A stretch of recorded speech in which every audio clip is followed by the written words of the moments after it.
Hi friends, welcome to my channel. రాత్రిపూట వంశీ వాటర్కి లేవబోతూ ఉండగా ఇందు నేను తీసుకొస్తానండి అంటూ బయటికి రాగా వాళ్ళ అత్తయ్య మామయ్య రూమ్లో నుండి మాటలు వినబడగా వెళ్ళి విండో నుండి లోపలికి చూస్తుంది. వాళ్ళందరూ డబ్బులు లెక్క పెడుతూ ఉంటారు. అది చూసి ఒక్కసారిగా రూమ్ డోర్ ఓపెన్ చేసి ఏంటి మామయ్య ఇవి అని అడిగేస్తుంది ఇందు. అప్పుడు అతను ఊర్లో పొలమమ్మామమ్మ అని అబద్ధం చెప్పేస్తాడు.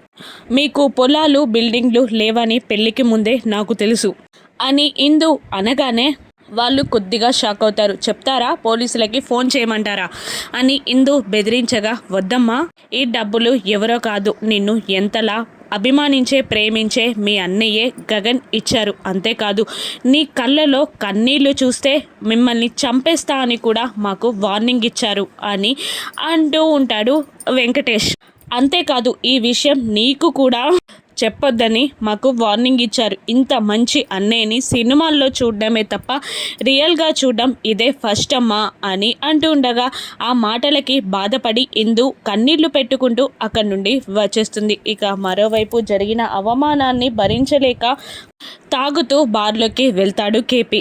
అక్కడ అనుకోకుండా ఒక వ్యక్తిని గుద్దుకుంటాడు. అప్పుడు అతని చేతిలో ఉన్న మందు అతని షర్ట్ పై పడిపోగా కేపీ మర్యాదగా సారీ చెప్తుంటాడు. అతడు వయసులో కేపీ కన్నా చిన్న. ఏంట్రా, నా మీదే మందు పోసి నాకే సారీ చెప్తే సరిపోతుందా అని అంటూ కేపీని తోసేసి అవమానకరంగా మాట్లాడుతుండగా అప్పుడే అక్కడికి గగన్ వచ్చి కేపీని కొట్టకుండా ఆ వ్యక్తిని ఆపేస్తాడు. గగన్, మనిషిగా మర్యాద ఇవ్వడం తెలీదా? నీకన్నా పెద్దవాడు కదా, ఆ మాత్రం మర్యాద ఇచ్చి మాట్లాడలేవా?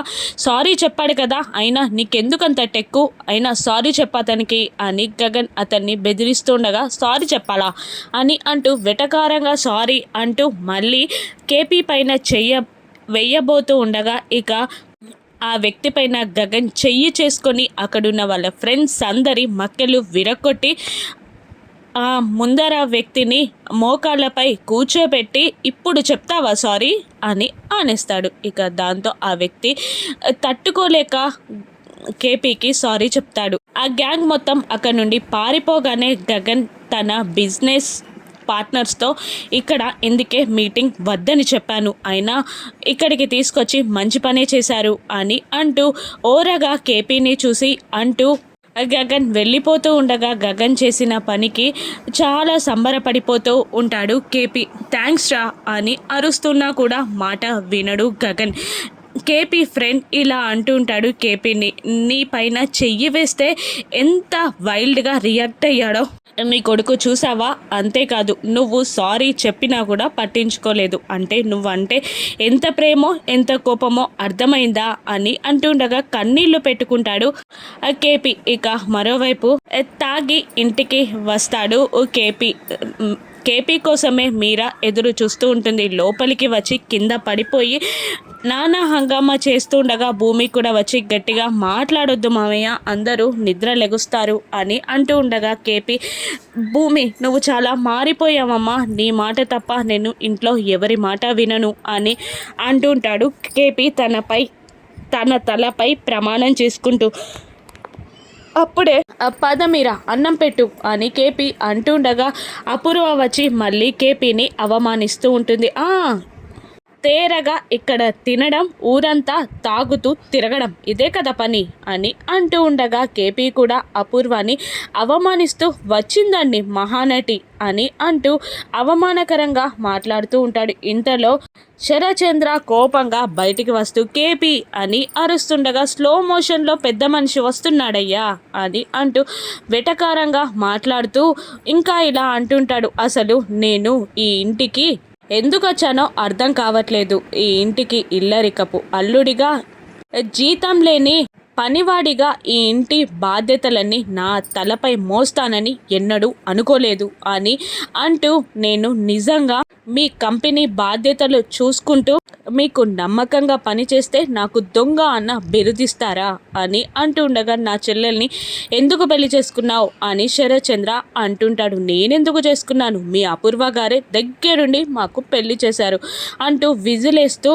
ఏంటి అపూర్వ గారు ఫ్లాష్ బ్యాక్ గుర్తుందా, మీరే కదా మా ఇద్దరు పెళ్లి చేసింది అని అంటూ, మహాతల్లి ఈ మహాతల్లి మాటలు మీరు వింటారు కదా, మీరేది ఆ మహాతల్లి చెప్పినా నమ్మేస్తారు కదా, నిజానికి ఈవిడ కాదు మహాతల్లి గారు ఆవిడ అంటూ ఎమోషనల్గా ఎగ్జైట్ అవుతూ శోభాచంద్రని చూపిస్తూ, ఈ మహాతల్లి ఇల్లు వదిలి వెళ్ళిపోయినప్పటి నుండి ఇల్లు చీకటిగా మారిపోయింది అని అంటూ, అపూర్వ ఏది చెప్పినా నమ్మేస్తారు కదా, నేనొక్క విషయం చెప్పనా, శోభాచంద్రని చంపింది ఎవరో చెప్పనా, యాక్సిడెంటల్గా శోభాచంద్ర చెల్లి చనిపోలేదు, చంపబడింది. ఎవరో చెప్పనా, ఈ అపూర్వే చంపేసింది. ముందుగా మీరు అపూర్వని చంపాలి, ఆ తర్వాత నన్ను చంపాలి అని కూలబడిపోతాడు కేపీ. నిజమా అన్నట్టు శరత్చంద్ర అపూర్వ వైపు చూస్తూ ఉండగా, లేదు బావా వాడు తాగి వాగుతున్నాడు అని అపూర్వ అంటుంటుంది.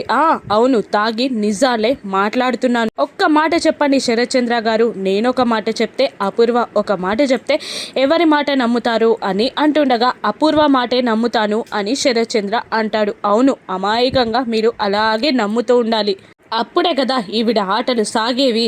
ఆ మహాతల్లి వెళ్ళిపోయినప్పటి నుండి ఇంటికి కష్టాలు మొదలయ్యాయి అని ఏదేదో మాట్లాడుతుండగా చెర్రీ బలవంతంగా లోపలికి తీసుకెళ్ళిపోతాడు. ఇక నిజంగా బావా వాడు తప్పుగా మాట్లాడుతున్నాడు అని అపూర్వ అంటూ ఉండగా, నిజంగా శోభాచంద్రని ఎవరైనా చంపారా అని శరత్చంద్ర అడిగేస్తాడు. దాంతో అపూర్వ గుండెల్లో బాంబ్ పేలినట్టు ఫీల్ అవుతుంటుంది. ఇక మరోవైపు భూమి కూడా టెన్షన్ పడుతూ ఉంటుంది. ఆ అపూర్వ నన్ను ఆధారాలు చూపించమంటే నేనేం చేసేదాన్ని అని టెన్షన్ పడుతుంటుంది. మరోవైపు జరిగిన సిచ్యువేషన్కి భయపడుతూ స్విమ్మింగ్ పూల్ దగ్గర గోరెంటాకు కూర్చుంటుంది. ఏంటి ఇంత అర్ధరాత్రి పూట ఇక్కడ కూర్చున్నావు అని అపూర్వ అడుగుతూ ఉండగా, ఈరోజు జరిగింది చూసావు కదా, కేపీ మాటల్ని శరత్చంద్ర నమ్ముంటే పరిస్థితి ఏంటి, అయినా పని పూర్తయ్యాక వాడికి డబ్బులిచ్చి వదులుకోవాల్సి దానివి, కానీ ఇంటి పక్కనే పెట్టుకున్నావు, తప్పు చేసావు అపూర్వ అని అంటుండగా, అలా చెయ్యకపోతే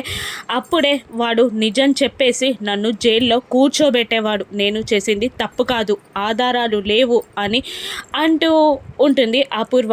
అప్పుడు వాడొక్కడే కావచ్చు, ఇప్పుడు భూమి పక్కనుంది, చనిపోయిన తన తల్లినే ఆత్మలాగా తీసుకొచ్చింది, తను అనుకుంటే సాక్ష్యాధారాలు కనిపెట్టలేదా అని గోరెంటాకు అంటూ ఉండగా అపూర్వ ఆలోచనలో పడిపోతుంది. ఇప్పుడు అపూర్వ నెక్స్ట్ ప్లాన్ ఏంటి, శరత్చంద్ర నిజంగా అపూర్వని అనుమానిస్తాడా, భూమి గగన్ ఎలా ఒక్కటవుతారు, రాను ఎపిసోడ్స్లో చూద్దాం. Thank you for watching.